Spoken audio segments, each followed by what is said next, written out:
તો જેનેટિક્સના સેકન્ડ નંબરના લેક્ચર્સની અંદર આપ વિદ્યાર્થી મિત્રોનું હાર્દિક સ્વાગત છે. આનુવંશિકતાનો આણ્વીય આધાર આપણે પહેલા લેક્ચર્સની અંદર કે ડીએનએ અને આરએનએ શેની રચના છે બનેલી છે, કયા કયા ઘટકોની આપણે 3 ઘટકો જોયા હતા. એક નાઇટ્રોજન બેઝ, એક ફોસ્ફેટ સમૂહ, સમજાય છે કેવી વાત કરી હતી? એક નાઇટ્રોજન બેઝ સમજાય છે અને એક એના ફોસ્ફેટ સમૂહ અને એક એની પેન્ટોઝ શર્કરા. આવા 3 ઘટકો વિશે આપણે ચર્ચા કરી. તો વિદ્યાર્થી મિત્રો, હવે આપણે આગળ વધવાનું છે. એમાં નાઇટ્રોજન બેઝ, પ્યુરિન અને પિરિમિડિનના મેં નામકરણ પણ પહેલા લેક્ચર્સમાં કરાવ્યા છે. 11 સાયન્સમાં જો ભૂલી ગયા હોય તો આપણને અહીંયા ઉપયોગી બને. એટલા માટે એ નામકરણ વારંવાર પ્રેક્ટિસ કરજો, વારંવાર પ્રેક્ટિસ કરજો. સમજાય છે? ખૂબ જ ઉપયોગી છે, ખૂબ જ મહત્વના છે. એને રિલેટેડ ઘણા બધા એમસીક્યુ છે, પૂછાય છે બોર્ડની એક્ઝામ્સમાં, વત્તા નીટની એક્ઝામમાં પણ પૂછાય છે. અને એવી શોર્ટ મેથડ દ્વારા છે તમારે યાદ રાખવાના છે, જેથી સરળતાથી તમને વિદ્યાર્થી મિત્રો આવડી જશે. ત્યાર પછી હવે આપણે આજે બીજા નંબરના લેક્ચર્સમાં ન્યુક્લિયોસાઇડ અને ન્યુક્લિયોટાઇડની રચનાની ચર્ચા કરવાની છે. તો સૌપ્રથમ પહેલા આપણે ન્યુક્લિયોસાઇડ કઈ રીતે બને છે તેની ચર્ચા કરવાની છે. સમજાય છે? પછી ન્યુક્લિયોટાઇડ, આ આપણે ન્યુક્લિયોસાઇડની રચના છે, આ ન્યુક્લિયોટાઇડની રચના છે. કઈ રીતે બને છે એની ચર્ચા કરવાની છે. આજે આ લેક્ચર્સમાં આટલું જ જોવાનું છે. પછી ડીએનએ નો ઇતિહાસ છે નેક્સ્ટ લેક્ચરમાં જોવાનો છે. તો આપણે પેન્ટોઝ શર્કરા છે, 2 પ્રકારની હોય છે. આપણે ભણી ગયા. એક તો રિબોઝ શર્કરા એટલે કે આરએનએ માં જોવા મળતી શર્કરા. સમજાય છે? આ જે શર્કરા છે આરએનએ ના બંધારણમાં જોવા મળે. આ જે શર્કરા છે ડીઓક્સી, સમજાય છે, રિબોઝ ન્યુક્લિયોસાઇડ, એ ડીએનએ ના બંધારણમાં હોય. તો પેન્ટોઝ શર્કરા 2 પ્રકારની, રિબોન્યુક્લિયોસાઇડ અને ડીઓક્સી રિબોન્યુક્લિયોસાઇડ એટલે ડીએનએ, અને આ રિબોન્યુક્લિયોસાઇડ એટલે કે આરએનએ. તો વિદ્યાર્થી મિત્રો, પેન્ટોઝ શર્કરા સાથે ન્યુક્લિયોસાઇડની રચના બનાવી તો કઈ રીતે બને મેં લખ્યું છે. જો ટેક્સ્ટ ટુ ટેક્સ્ટ જાઉં છું. અને બીજી વસ્તુ કે આ 6થા ચેપ્ટરનો ફેરબુક અલગ બનાવવાની છે, સ્ક્રીનશોટ લેતા જજો. આ અનુસાર તૈયારી કરશો તો ટેક્સ્ટ બુકમાં બહુ થોડું ટફ આપેલું છે. આપણે આ અનુસાર તૈયારી કરશો તો જેથી કરી તમને સમજાય છે, રીડિંગ માટે ખૂબ જ ઉપયોગી બનશે વિદ્યાર્થી મિત્રો. તો આપણે જોઈએ, જ્યારે પેન્ટોઝ શર્કરા, કઈ શર્કરા? પેન્ટોઝ શર્કરા નાઇટ્રોજન બેઝ સાથે જોડાય ને, નાઇટ્રોજન બેઝ સાથે, ત્યારે ન્યુક્લિયોસાઇડ બને. શું બને? ન્યુક્લિયોસાઇડ બને છે. જ્યારે પેન્ટોઝ શર્કરા નાઇટ્રોજન બેઝ સાથે જોડાય એટલે અહીંયા તો મેં સૂત્ર બનાવી દીધું છે, પેન્ટોઝ શર્કરા વત્તા નાઇટ્રોજન બેઝ એટલે શું બને? ન્યુક્લિયોસાઇડ બને છે. સમજાય છે? શું બને? અહીંયા અલગથી લખી દઉં છું કે નાઇટ્રોજન બેઝ વત્તા કોણ છે? પેન્ટોઝ શર્કરા.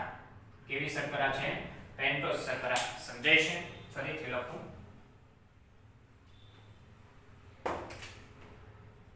પેન્ટોઝ શર્કરા વત્તા નાઇટ્રોજન બેઝ એટલે શેની રચના થશે? ન્યુક્લિયોસાઇડની રચના થાય છે. શેની રચના થાય? ન્યુક્લિયોસાઇડની રચના થાય છે. તો અહીંયા મેં દર્શાવેલું છે વિદ્યાર્થી મિત્રો. સમજાય છે? તો આપણે 2 પ્રકારની પેન્ટોઝ શર્કરા છે, એક આરએનએ માં જોવા મળે છે અને એક ડીએનએ માં. તો આપણે આરએનએ વિશે જોઈએ. આપણે આગળના લેક્ચરમાં કીધું હતું આરએનએ માં કોણ હોય? એક એડેનિન હોય, ગ્વાનિન હોય અને સાઇટોસિન. આરએનએ અને ડીએનએ માં 3 બંધારણ સેમ હોય. 3 નાઇટ્રોજન બેઝ જોવા મળે, એડેનિન, ગ્વાનિન અને સાઇટોસિન. જ્યારે આરએનએ માં યુરેસિલ હોય અને જ્યારે ડીએનએ માં થાઇમિન હોય છે. સમજાય છે? તો આપણે રિબોઝ શર્કરા સાથે, સમજાય છે, રિબોઝ શર્કરા સાથે એટલે પેન્ટોઝ રિબોઝ શર્કરા સાથે એડેનિન જોડાય ને તો એડિનોસાઇન બને. જો એનું સ્ટ્રક્ચર આવું હોય, દાખલા તરીકે આ 5 શર્કરા યુક્ત છે રિબોઝ શર્કરા. સમજાય છે? અહીંયા 5મો કાર્બન લઈ શકાય. સમજાય છે? એની સાથે કોણ જોડાય? એડેનિન જોડાય તો આને શું કહેવાય? એડિનોસાઇન કહેવાય. શું કહેવાય? એડિનોસાઇન કહેવામાં આવે છે. સમજાય છે? શું કહી શકાય? એડિનોસાઇન કહેવામાં આવે છે. ફરીથી કહી દઉં, રિબોઝ શર્કરા સાથે એડેનિન જોડાય તો એને શું કહેવાય? એડિનોસાઇન કહેવામાં આવે છે. તો એવી જ રીતે આપણને એમ કીધું છે કે દાખલા તરીકે ગ્વાનિન જોડાય તો G મૂકી દો અહીંયા. સમજાય છે? તો આને શું કહેવાય? ગ્વાનોસાઇન કહેવાય. શું કહેવાય? ગ્વાનોસાઇન કહેવામાં આવે છે. સમજાય છે? ત્યાર પછી આપણે શું મૂકી દેવાનું છે? સાઇટોસિન નો S મૂકી દો દાખલા તરીકે. તો આને શું કહેવાય? સાઇટીડીન. સમજાય છે? કેવું કહેવાય? સાઇટીડીન કહેવામાં આવે છે. સમજાય છે? રિબોઝ શર્કરા સાથે સાઇટીન જોડાય તો સાઇટીડીન તરીકે ઓળખી શકાય. ત્યાર પછી જો આ બંધારણ છે સમજાય છે આ રીતે જ હોય, યાદ રાખવાના છે. ત્યાર પછી યુરેસિલ જોડાય. સમજાય છે? પેન્ટોસ શર્કરા સાથે એટલે કે રિબોઝ પેન્ટોસ શર્કરા સાથે યુરેસિલ જોડાય તો આને શું કહેવાય? યુરિડીન કહેવામાં આવે છે. કેવું કહેવાય? યુરિડીન કહેવામાં આવે છે. એડેનિન જોડાય તો એડેનોસાઇન, ગ્વાનિન જોડાય તો ગ્વાનોસાઇન, સાઇટોસિન જોડાય તો સાઇટીડીન અને યુરેસિલ જોડાય તો યુરિડીન. આ જે છે એ રિબોઝ શર્કરા સાથેની વાત થઈ. કેની સાથેની વાત થઈ? રિબોઝ શર્કરા સાથેની વાત થઈ.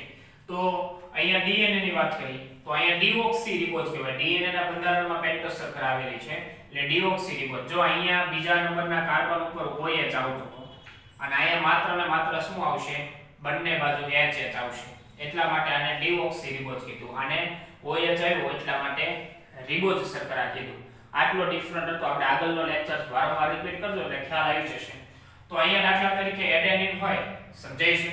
તો આને શું કહેવાય? ડીઓક્સી એડિનોસાઇન કહેવાય. હવે અહીંયા એની જગ્યાએ દાખલા તરીકે ગ્વાનિન હોય તો એને શું કહેવાય? ડીઓક્સી ગ્વાનોસાઇન. ડીઓક્સી રિબોઝ શર્કરા તો આવશે જ બધાયમાં. ત્યાર પછી સાઇટોસિન હોય. સમજાય છે? શું હોય? સાઇટોસિન હોય. સમજાય? દાખલા તરીકે C હોય. અહીંયા સાઇટોસિનમાં C દર્શાવવાનું, સોરી હું ભૂલી ગયો તો. સાઇટોસિન એટલે C. તો અહીંયા શું કહેવાશે? ડીઓક્સી સાઇટીડીન. અને ત્યાર પછી અહીંયા T હોય તો શું કહેવાશે? ડીઓક્સી થાઇમિડીન. ખ્યાલ આવ્યો વિદ્યાર્થી મિત્રો? સમજાવું. અહીંયા દાખલા તરીકે એડિનિન હોય તો એડિનોસાઇન, G હોય તો ગ્વાનોસાઇન, C હોય તો સાઇટોસિન એટલે કે સાઇટીડીન અને U હોય તો યુરિડીન અને T હોય તો થાઇમિડીન. ડીઓક્સી થાઇમિડીન. આ રીતે રચના થાય છે. રિબોઝ સાથે એડેનિન જોડાય તો એડિનોસાઇન, રિબોઝ સાથે ગ્વાનિન જોડાય તો ગ્વાનોસાઇન, રિબોઝ સાથે સાઇટોસિન જોડાય તો સાઇટીડીન, રિબોઝ સાથે યુરેસિલ જોડાય તો યુરિડીન. આ રીતે બને છે. એક નોંધ આપેલી છે કે રિબોઝ શર્કરા સાથે થાઇમિન જોડાતો નથી. અહીંયા થાઇમિન ન હોય એની જગ્યાએ યુરેસિલ હોય કારણ કે આરએનએ નું સ્ટ્રક્ચર છે. ખબર છે ને? Okay done. Very good. ત્યાર પછી ડીએનએ ની વાત કરીએ તો ડીએનએ માં અહીંયા યુરેસિલ હશે નહીં. કોણ હશે? તો ભાઈ થાઇમિન જોવા મળશે એટલે ડીઓક્સી રિબોઝ શર્કરા સાથે યુરેસિલ જોડાતો નથી અને અહીંયા રિબોઝ શર્કરા સાથે થાઇમિન છે જોડાતો નથી. હવે સાહેબ આ બંધારણ અહીંયા જે મેં દર્શાવ્યું છે એ જ વસ્તુ છે. દાખલા તરીકે અહીંયા ડીઓક્સી સમજાય છે રિબોઝ શર્કરા છે. જો અહીંયા HH છે એટલા માટે કઈ શર્કરા છે? Deoxy ribose. તો અહીંયા ડીઓક્સી રિબોઝ શર્કરા સાથે આપણે શું જોયું? અહીંયા આ ગ્વાનિન નું બંધારણ, સોરી સમજાય છે એડેનિન નું બંધારણ છે. શેનું બંધારણ લીધું છે? ગ્વાનિન નું બંધારણ લીધું છે. સમજાય છે? કેનું બંધારણ લીધું છે? ગ્વાનિન. તો ડીઓક્સી રિબોઝ સાથે અહીંયા કોણ જોડાણું? ગ્વાનિન જોડાણું. સમજાય છે? મેં અહીંયા H ની પૂર્તતા નથી કરી પણ યાદ રાખજો. સમજાય છે? કોણ જોડાણું? ગ્વાનિન જોડાણું. તો આ જે આખું સ્ટ્રક્ચર બન્યું એને શું કહેવાય? ડીઓક્સી ગ્વાનોસાઇન. પરંતુ અહીંયા આપણે ક્રમ આપીએ 1 2 3 4 5 6 7 8 અને 9. 9મા નંબરનો નાઇટ્રોજન એની સાથે જે હાઇડ્રોજન જોડાયેલા હોય અને પેન્ટોસ શર્કરાનો પહેલો કાર્બન એની સાથે જે OH સમૂહ હોય છે એ બંને જોડાઈ જશે. સમજાય છે? એક બંધથી શું થાય છે? જોડાઈ જાય છે. અને આ જે બંધ બને છે N રાસાયણિક ગ્લાયકોસિડિક બંધ કહેવાય. આવશે હમણાં. સમજાય છે? ખ્યાલ આવ્યો? તો આ બંને છે જોડાય એટલે H2O શું થાય છે? દૂર થાય છે. એટલે એને નિર્જલીકરણની પ્રક્રિયા કહેવાય. સમજાય છે? તો આને શું કહેવાય? આ બંધારણ બન્યું એને ડીઓક્સી ગ્વાનોસાઇન. હવે આ બંધારણ કોમન આવશે. અહીંયા તમે એડેનિન નું બંધારણ લઈ શકો. આપણે નાઇટ્રોજન બેઝના નામકરણ શીખવાડ્યા છે એ અનુસાર શું મૂકી દેવાનું? એડેનિન નું બંધારણ. તો અહીંયા આવી રીતે નિર્જલીકરણની પ્રક્રિયા થઈ અને N ગ્લાયકોસિડિક બંધ દ્વારા જોડાઈ જશે. એવી જ રીતે સાઇટોસિન નું બંધારણ મૂકી દેવાનું, થાઇમિન નું બંધારણ મૂકી દેવાનું. તો આ રીતે છે સ્ટ્રક્ચર છે બની જાય છે. તો અહીંયા OH સમૂહ હોય તો અહીંયા ગ્વાનિન નું મૂકી દે તો આને ગ્વાનોસાઇન કહેવાય. આને ડીઓક્સી રિબોઝ ની જગ્યાએ રિબોઝ શર્કરા આવશે. ખ્યાલ આવ્યો વિદ્યાર્થી મિત્રો? એટલે આ યાદ રાખવાનું છે માત્ર. સમજાય છે? ખ્યાલ આવ્યો? તમારે યાદ જાણકારી માટે મેં આ સ્ટ્રક્ચર છે દર્શાવેલું છે. ખ્યાલ આવી ગયો વિદ્યાર્થી મિત્રો? ત્યાર પછી હવે ન્યુક્લિયોટાઇડ પણ ફરીથી કહી દઉં, પેન્ટોઝ શર્કરા સાથે નાઇટ્રોજન બેઝ જોડાય તો ન્યુક્લિયોસાઇડની રચના છે થાય છે. શેની રચના થાય છે? ન્યુક્લિયોસાઇડની. ખ્યાલ આવ્યો? આ પેન્ટોઝ શર્કરા છે એની સાથે નાઇટ્રોજન બેઝ જોડાય એટલે શેની રચના થાય? ન્યુક્લિયોસાઇડની. ડીએનએ અને આરએનએ માં અલગ અલગ હોય છે. હવે આપણે ન્યુક્લિયોટાઇડ. તો ન્યુક્લિયોટાઇડમાં ખાલી તો આપણે શું જોડાતું હતું? ન્યુક્લિયોસાઇડ. તો કે ભાઈ ન્યુક્લિયોસાઇડ વત્તા એની સાથે ફોસ્ફેટ સમૂહ જોડાય. કયો સમૂહ જોડાય? ફોસ્ફેટ સમૂહ. આને ન્યુક્લિયોસાઇડ કહી દેવાય. સમજાય છે? શું કહી શકાય? ન્યુક્લિયોસાઇડ વત્તા ફોસ્ફેટ સમૂહ એટલે શું બની જશે? ન્યુક્લિયોટાઇડ બની જાય છે. જો અહીંયા મેં દર્શાવી દીધું છે કે ન્યુક્લિયોસાઇડ સાથે ફોસ્ફેટ સમૂહ જોડાય તો ન્યુક્લિયોટાઇડ. અથવા આવું બનાવી શકાય કે ભાઈ ન્યુક્લિયોસાઇડ સાથે એટલે કે ભાઈ પેન્ટોઝ શર્કરા પણ આ લાંબુ થઈ જાય, આવું કઈ ન કરવા દેવાય. પેન્ટોઝ શર્કરા સાથે નાઇટ્રોજન બેઝ કોઈ પણ પ્રકારનો નાઇટ્રોજન બેઝ વત્તા ફોસ્ફેટ સમૂહ ઇઝ ઇક્વલ ટુ આપણે શું કહી શકાય? ન્યુક્લિયોટાઇડ કહી શકાય. પણ આ બેને ભેગા કરજો એટલે આપણને ખબર છે શું બની જાય છે? ન્યુક્લિયોસાઇડ બની જાય છે. શું બની જાય છે? ન્યુક્લિયોસાઇડ છે એ નિર્માણ પામે છે. તો આ થઈ ગયું ન્યુક્લિયોસાઇડ. ન્યુક્લિયોસાઇડ સાથે ફોસ્ફેટ સમૂહ જોડાય છે એટલે શું બની જશે? ન્યુક્લિયોટાઇડ. એને NTD દ્વારા દર્શાવે. શોર્ટ ફોર્મ શું કહેવાય? NTD, nucleotide. સમજાણું? Okay, done. તો અહીંયા જો મેં પેન્ટોઝ શર્કરા છે દર્શાવી છે. આ પહેલા આ બાજુનું બધું ભૂલી જજો. આ જ બંધારણ હું દર્શાવું છું. આ પેન્ટોઝ શર્કરા એની સાથે આ બધાએ શું દર્શાવ્યા છે? નાઇટ્રોજન બેઝ દર્શાવેલા છે.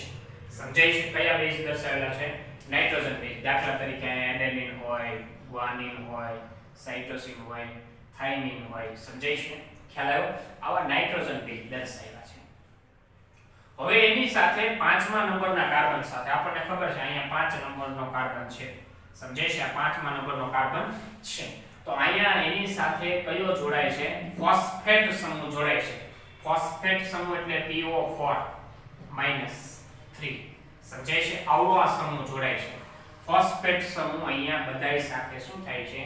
જોડાય છે. ન્યુક્લિયોસાઇડ સાથે કોણ જોડાય છે? ફોસ્ફેટ સમૂહ જોડાય જેને આપણે ન્યુક્લિયોટાઇડ કહેવામાં આવે છે. હવે જોજો કે ભાઈ અહીંયા જે નાઇટ્રોજન બેઝ જોડાણો કોની સાથે? પેન્ટોઝ શર્કરા સાથે. તો કયા બંધથી જોડાય છે? બંધનું નામ યાદ રાખજો. એ રાસાયણિક બંધ એન ગ્લાયકોસિડિક બંધ દ્વારા જોડાય છે. મેં હમણાં અહીંયા કહી દીધું હતું કે નિર્જલીકરણની પ્રક્રિયા થાય, પાણીનો અણુ દૂર થાય છે ત્યારે કયો બંધ બને છે? તો કે ભાઈ એન ગ્લાયકોસિડિક રાસાયણિક બંધનું નિર્માણ છે થાય છે. એન ગ્લાયકોસિડિક રાસાયણિક બંધ નિર્માણ પામે છે. તો આ બધી જગ્યાએ કયો બંધ બન્યો હોય? તો કે ભાઈ રાસાયણિક એન ગ્લાયકોસિડિક બંધ છે બને છે. આવી રીતે બધી જગ્યાએ એન ગ્લાયકોસિડિક બંધ બન્યો હોય. હવે અહીંયા 5મા નંબરના કાર્બન સાથે કોણ જોડાય છે? ફોસ્ફેટ સમૂહ. અહીંયા જો બધે ફોસ્ફેટ સમૂહ છે જોડાય છે. તો ફોસ્ફેટ સમૂહ છે ને કયા બંધ દ્વારા જોડાય? બંધનું નામ યાદ રાખજો. ફોસ્ફોએસ્ટર બંધ દ્વારા જોડાશે. કયા બંધ દ્વારા જોડાશે? ફોસ્ફોએસ્ટર બંધ દ્વારા છે જોડાય છે. કયા બંધ દ્વારા જોડાય? ફોસ્ફોએસ્ટર. અહીંયા જે ફોસ્ફેટ સમૂહ જોડાય છે 5મા કાર્બન સાથે એ ફોસ્ફોએસ્ટર બંધ દ્વારા જોડાય છે. ખ્યાલ આવ્યો? ખબર પડી? સમજાણું? Okay, good. તો આ એક ન્યુક્લિયોટાઇડની રચના થઈ. આને ભૂલી જવું પડે. આ જે રચના થઈ કે ન્યુક્લિયોસાઇડ, આ બંને જે નાઇટ્રોજન બેઝ અને પેન્ટોઝ શર્કરા એ ન્યુક્લિયોસાઇડ એની સાથે ફોસ્ફોએસ્ટર બંધ દ્વારા ફોસ્ફેટ સમૂહ જોડાય છે. તો ફોસ્ફેટ સમૂહ જોડાણો એટલે એને એમ કહેવાય એક ન્યુક્લિયોટાઇડ બન્યો. કેટલો બન્યો? એક ન્યુક્લિયોટાઇડ. ઓકે. ત્યાર પછી એવી જ રીતે બીજો પેન્ટોઝ શર્કરા સાથે સમજાય છે કોણ જોડાય છે? તો કે ભાઈ બીજો નાઇટ્રોજન બેઝ એન ગ્લાયકોસિડિક બંધ દ્વારા જોડાય છે અને 5મા નંબરના કાર્બન સાથે ફોસ્ફોએસ્ટર બંધ જોડાય છે. સમજાય છે? સોરી, ફોસ્ફેટ સમૂહ જોડાય છે. અને કયા બંધથી? તો કે એવી જ રીતે ફોસ્ફોએસ્ટર બંધ દ્વારા. એટલે આમ કહી શકાય કે ન્યુક્લિયોટાઇડ વત્તા ન્યુક્લિયોટાઇડ એટલે આ 1 વત્તા 1. આ એક ન્યુક્લિયોટાઇડ વત્તા એક ન્યુક્લિયોટાઇડ એટલા માટે શું બને? ડાયન્યુક્લિયોટાઇડ. 1 વત્તા 1 એટલે શું બન્યું? ડાયન્યુક્લિયોટાઇડ. એવી જ રીતે ત્રીજો જોડાય તો એને ટ્રાયન્યુક્લિયોટાઇડ. ચોથો જોડાય ટેટ્રાન્યુક્લિયોટાઇડ એવા અસંખ્ય અણુઓ જોડાય વિદ્યાર્થી મિત્રો, કેવા અસંખ્ય અણુઓ જોડાય તો એને પોલીન્યુક્લિયોટાઇડ કહેવામાં આવે છે. શું કહેવાય? પોલીન્યુક્લિયોટાઇડ કહેવાય.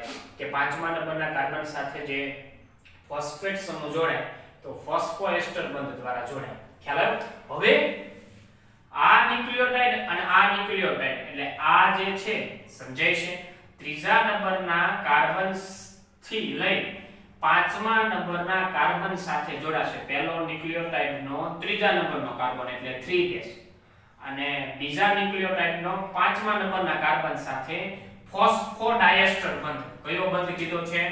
ફોસ્ફોડાયસ્ટર બંધ દ્વારા જોડાય. આ પણ ફોસ્ફોડાયસ્ટર બંધ, આ પણ ફોસ્ફોડાયસ્ટર બંધ, એની નીચે હોય પણ ફોસ્ફોડાયસ્ટર બંધ. સમજાય છે? તો આ ફોસ્ફોડાયસ્ટર બંધ પાંચમા નંબરના કાર્બન સાથે ફોસ્ફેટ સમૂહ જોડાય છે, એ ફોસ્ફોએસ્ટર બંધ. યાદ રાખજો, ભૂલાય ન જાય. સમજાય છે? પૂછે એમસીક્યુ માં. ફોસ્ફેટ સમૂહ પાંચમા નંબરના કાર્બન સાથે તો ફોસ્ફોએસ્ટર બંધ, જ્યારે ત્રીજો અને પાંચમા નંબરના કાર્બન સાથે જે જોડાશે એક ન્યુક્લિયોટાઇડ વત્તા બીજો ન્યુક્લિયોટાઇડ તો 3-5 ફોસ્ફોડાયસ્ટર બંધ કહેવાય. કેવો કહેવાય? ફોસ્ફોડાયસ્ટર બંધ કહેવામાં આવે છે. બીજી વસ્તુ કહી દઉં કે હંમેશા જ્યારે ન્યુક્લિયોટાઇડની શરૂઆત થતી હોય, સમજાય છે, ત્યારે જે પાંચમા નંબરના કાર્બન ઉપર કાર્બન સાથે ફોસ્ફેટ સમૂહ જે જોડાય છે, સમજાય છે, એટલે કે મુક્ત કેન્દ્રસ્થ જેનો હંમેશા કયો હોય? 5' હોય. કયો હોય? 5' હોય છે. અને ત્યાર પછી જ્યાં ન્યુક્લિયોટાઇડની શૃંખલા પૂર્ણ થતી હોય ત્યાં ત્રીજા નંબરના કાર્બન ઉપર હંમેશા હાઇડ્રોક્સિલ સમૂહ એટલે કે OH સમૂહ હોય છે. આ બાબત યાદ રાખજો. અને હંમેશા 3' છેડો કહેવાય. કેવો છેડો કહેવાય? 3' છેડો. આ 5' છેડો.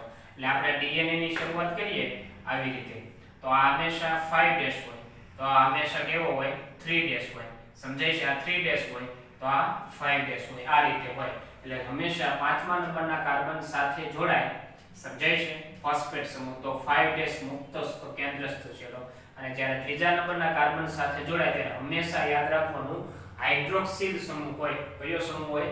હાઇડ્રોક્સિલ OH સમૂહ હોય, 3' છેડો. તો આ ન્યુક્લિયોટાઇડની શૃંખલાની રચના થઈ.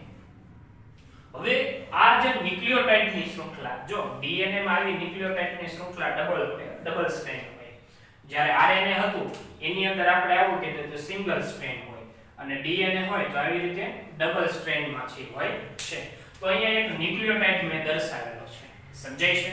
5' થી 3' છે. આ બધાય નાઇટ્રોજન બેઝ જોડાયેલા છે. કોણ છે? બધાય નાઇટ્રોજન બેઝ. દાખલા તરીકે એડેનિન, ગ્વાનિન, સાઇટોસિન, થાઇમિન, સમજાય છે, એડેનિન, ગ્વાનિન, આવી રીતે જુદા જુદા ક્રમિક રીતે ગોઠવાયેલા હોય છે. અને બીજી વસ્તુ, આ જે ઊભી સ્ટ્રેન્થ છે, જે પોલીન્યુક્લિયોટાઇડ શૃંખલાનો આધાર જે છે ને એ કોણ છે? એક તો આની સાથે ફોસ્ફેટ સમૂહ હોય અને પેન્ટોસ શર્કરા જોડાયેલી હોય છે. એટલે એમ કહી શકાય કે આવી પોલીન્યુક્લિયોટાઇડ શૃંખલાનો આધાર છે ને કોણ કોણ છે? તો કે ભાઈ પોલીન્યુક્લિયોટાઇડ શૃંખલાનો આધાર અહીંયા ફોસ્ફેટ સમૂહ હોય છે અને પેન્ટોસ શર્કરા હોય છે. આ જે પોલીન્યુક્લિયોટાઇડ શૃંખલા થઈ, સમજાય છે, એનો આધાર કોણ થયો? તો કે ભાઈ એક પેન્ટોસ શર્કરા થઈ અને એક એની સાથે જોડાયેલા ફોસ્ફેટ સમૂહ છે હોય છે. પૂછે તમને MCQ ની અંદર કે પોલીન્યુક્લિયોટાઇડ શૃંખલાનો આધાર કોણ? તો કે ભાઈ પેન્ટોસ શર્કરા અને ફોસ્ફેટ સમૂહ હોય છે, સમૂહ સાથે જોડાયેલા હોય છે. ત્યાર પછી હંમેશા ન્યુક્લિયોટાઇડના નાઇટ્રોજન બેઝ એક તરફ ઉપસી આવેલા હોય. આ ન્યુક્લિયોટાઇડ છે, હંમેશા એના નાઇટ્રોજન બેઝ જો તમે એક બાજુ શું થયેલા હોય છે? ઉપસી આવેલા હોય છે. સમજાય છે? કેવી રીતે હોય છે? ઉપસી આવેલા હોય છે. મેં એક બાજુના દર્શાવ્યા છે. દાખલા તરીકે આ બીજી સ્ટ્રેન્ડ હોય તો આ બાજુ અહીંયા તમે દર્શાવો તો આ બાજુ પણ શું થયેલા હોય છે? નાઇટ્રોજન બેઝ એક બાજુ શું થયેલા હોય છે? ઉપસી આવેલા હોય છે. વિદ્યાર્થી મિત્રો, સમજાય છે? એટલે યાદ રાખજો કે આવી શૃંખલાનો આધાર પેન્ટોસ શર્કરા અને ફોસ્ફેટ સમૂહ સાથે જોડાયેલો હોય છે. હંમેશા ન્યુક્લિયોટાઇડના નાઇટ્રોજન બેઝ એક તરફ શું થયેલા હોય છે? ઉપસી આવેલા હોય છે. તો આજના લેક્ચર્સમાં આપણે વિદ્યાર્થી મિત્રો અહીંયા સુધી છે રાખવાનું છે. સમજાય છે? ક્યાં સુધી રાખવાનું છે? અહીંયા સુધી. પણ તમને સ્ક્રીનશોટ પાડવા માટે, સમજાય છે, 30 સેકન્ડનો ટાઈમ આપું છું તો ફટાફટ સ્ક્રીનશોટ લઈ લેજો. આ સ્ક્રીનશોટ લીધા પછી છઠ્ઠા નંબરનો ફેરબુકનો જે ચોપડો છે એની અંદર નોંધ કરી લેવાની છે. સમજાય છે? વેરી મોસ્ટ ઇમ્પોર્ટન્ટ ચેપ્ટર ચાલી રહ્યું છે એટલે બાબતને ખાસ ધ્યાનમાં લેજો દરેક વિદ્યાર્થી મિત્રો. સમજાણું? તો સ્ક્રીનશોટ લઈ લ્યો.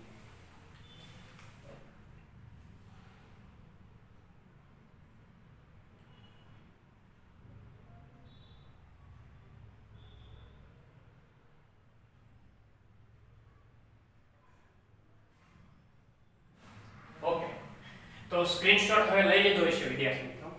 તો નેક્સ્ટ લેક્ચરની અંદર આપણે ડીએનએ નો ઇતિહાસ જોવાનો છે. Very most important question. Very most important question 11 સાયન્સમાં ભણી ગયા છો તેમ છતાં આપણે અહીંયા ભણશું, સ્ટડી કરશું વિદ્યાર્થી મિત્રો. ભૂલાઈ ગયું હોય, લોકડાઉનનો સમય ગયો એટલા માટે. તો આજે અહીંયા સુધી રાખવાનું છે. બધા વિદ્યાર્થી મિત્રોને happy new year, happy Diwali. સમજાય છે? આપનું આવતું વર્ષ શુભમય રહે એવી ભગવાન સ્વામિનારાયણ પાસે પ્રાર્થના. સમજાય છે? Thank you. Have a nice day. અસ્તુ.